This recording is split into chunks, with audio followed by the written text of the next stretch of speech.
America में जो आदमी 10 साल तक यानी कि 40 क्वार्टर्स तक हर 3 महीने में होता है, एक पेमेंट करता है सोशल, जिसको हमारे यहाँ बोलते हैं प्रोविडेंट फंड, उस तरह का फंड होता है, उसकी पेमेंट करनी होती है।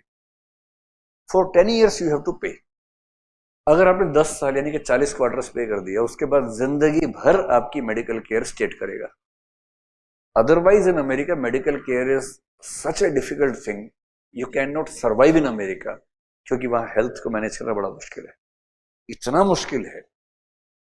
मतलब मैं अभी रिसेंटली गया तो मैंने कई लोगों से बात की, तो एक आदमी बोला, एक लड़की थी, वो रिसर्चर थी, पोस्ट डॉक कर रही थी मिशिगन यूनिवर्सिटी में, उसने बताया कि मेरे दांत में दर्द हुआ, तो मैंने डॉक्टर की अपॉइंटमेंट ली, 3 महीने बाद की मिली।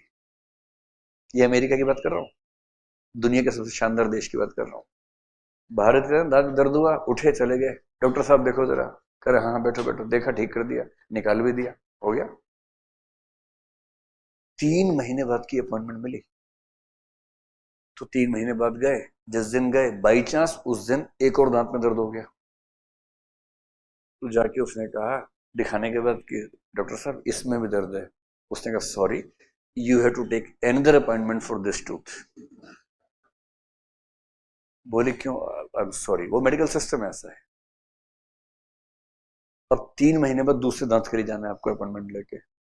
तो अमेरिका में आजकल लोग क्या करते हैं आपको अंदाजा है? They fly to Mexico, get the treatment and come back. ये सस्ता पड़ता है। तो हर सोसाइटी की दिक्कतें हैं, but if you have paid the amount for 10 years consecutively, then everything will be taken care of by the society, by the state. In UK आपको चवन्नी भी नहीं देनी है, NHS है, नेशनल हेल्थ स्कीम है। If you are a British citizen, आपके पैदा होने के समय से मरने के समय तक सारी health facilities free of cost state देता है आपको। अब अगर वहां के जवान लड़के लड़की को पता है कि मेरे पेरेंट्स की हेल्थ फैसिलिटी स्टेट देखेगा, या अमेरिका में 10 साल पेमेंट कर दी, अब स्टेट देखेगा। यहां तक कि जो बूढ़े लोग हैं, पता है क्या लेवल है वहां पर विकसित देशों में। आप लोग विकसित देशों कई बार रिसर्च देखते हैं कि वेस्ट से आ रहा है, खराब होगा, ऐसे मत देखो भाई, कंपैरिजन ठीक से करना चाहिए। हालत ये है कि अगर 80 साल का आदमी अकेला रहता है ना, वहां स्टेट के कम से कम 2-3 डिपार्टमेंट लगभग हर वीक जाके उसका हेल्थ का स्टेटस देखते हैं। साइकोलॉजिस्ट जाता है देखने के लिए कि आप ठीक है कि नहीं है। जो जीपी है, जनरल प्रैक्टिशनर बोलते हैं इंग्लैंड में, उसकी रिस्पॉन्सिबिलिटी है, उस एरिया का जो हेड है डॉक्टर, उसकी रिस्पॉन्सिबिलिटी ये चेक करना है कि वो इंसान ठीक है कि नहीं है। डॉक्टर को नहीं, मतलब पेशेंट को नहीं जाना है, डॉक्टर को जाना है उसे घर पर देखना। हर एक घर पर एक सिस्टम लगा हुआ है, एक बस वो बटन दबाने की देर है, खटाक से पुलिस डॉक्टर सब पहुंच जाते हैं, वो सारा ध्यान रखते हैं आपका। उसके बाद अगर 1 साल भी रहना पड़ गया हॉस्पिटल में, 1 साल तक सरकार रखेगी, पैसा खर्च नहीं होगा। और वहां का हॉस्पिटल सरकारी टाइप का नहीं होता है, मतलब बहुत सुविधाओं के साथ होता है। when almost all the care is being provided by the state, and this happens primarily in the East European countries. आप हंगरी में जाके देखें, या ये जो चेक है, स्लोवाकिया है, या ऑस्ट्रिया है, इन सब में अगर देखेंगे, इन सब में हेल्थ फ्री है almost, and at very good level. हाँ, प्राइवेट आदमी के लिए बड़ी तबाही है वहां पर। अगर आपने सोचा कि मैं दांत दिखा दूं, अगर आपको बहुत एग्जाम्पल्स में रुचि हो ना, कोविड का एग्जाम्पल देखिए अमेरिका का क्या है। एग्जाम्पल पर्सनली देना ठीक नहीं, पर मैं हल्का सबको हिंट कर रहा हूं। उसने अमेरिका में शिफ्ट किया, अब उसका लक सोचिए, मेरे बराबर का एकदम है, प्रोफेसर है वहां। शिफ्ट करते ही बाई चांस कोविड हो गया उसको, सेकेंड वेव, जो खतरनाक वेव थी, तब कोविड हो गया। अभी शिफ्ट किया ही था, मेडिकल इंश्योरेंस ले नहीं पाया था। वहां मेडिकल इंश्योरेंस के बिना आप जिंदा नहीं रह सकते। He could not take the medical insurance, उससे पहले ही कोविड हो गया उसको।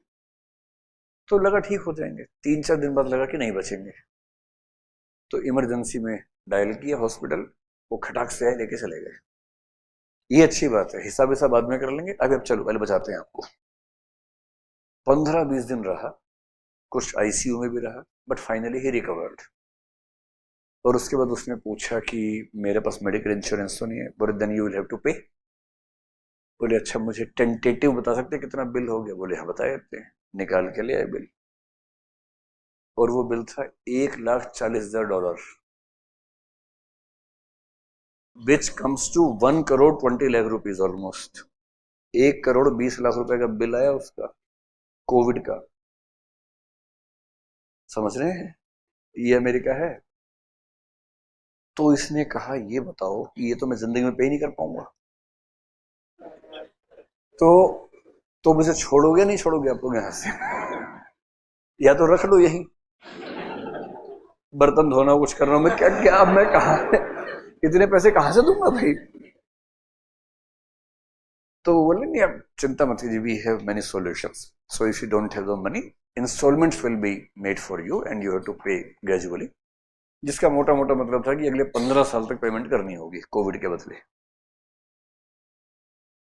अब वो बेचारा डिप्रेशन के नजदीक पहुंच गया कि ये क्या तबाही हो गई यार, अभी तो आया ही था और उधार चढ़ गई 1.25 करोड़ रुपए की अभी से।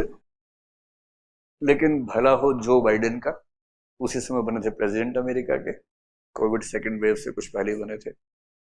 इतने में एक स्कीम आ गई, और स्कीम ये आ गई कि any patient, any American who does not have the medical insurance and if he gets COVID and gets admitted to the hospital, all the bills will be paid by the federal government.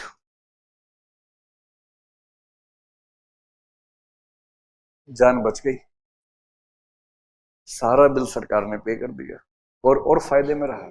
साथ में क्या था, if you have medical insurance then half of the payment will be done by the insurance company, half by the government. और insurance company थोड़ा घपला करती है तो थोड़ा सा खुद पे करना पड़ जाता है, 10% के आसपास खुद पे करना पड़ता है। पर इस स्कीम में क्या था, सारा सरकार पे करेगी, वो भी नहीं हुआ, मुफ्त में ठीक हो गया। भारत में सारे मुफ्त में ठीक हो रहे हैं तो उसकी वैल्यू नहीं समझ में आती है हमें।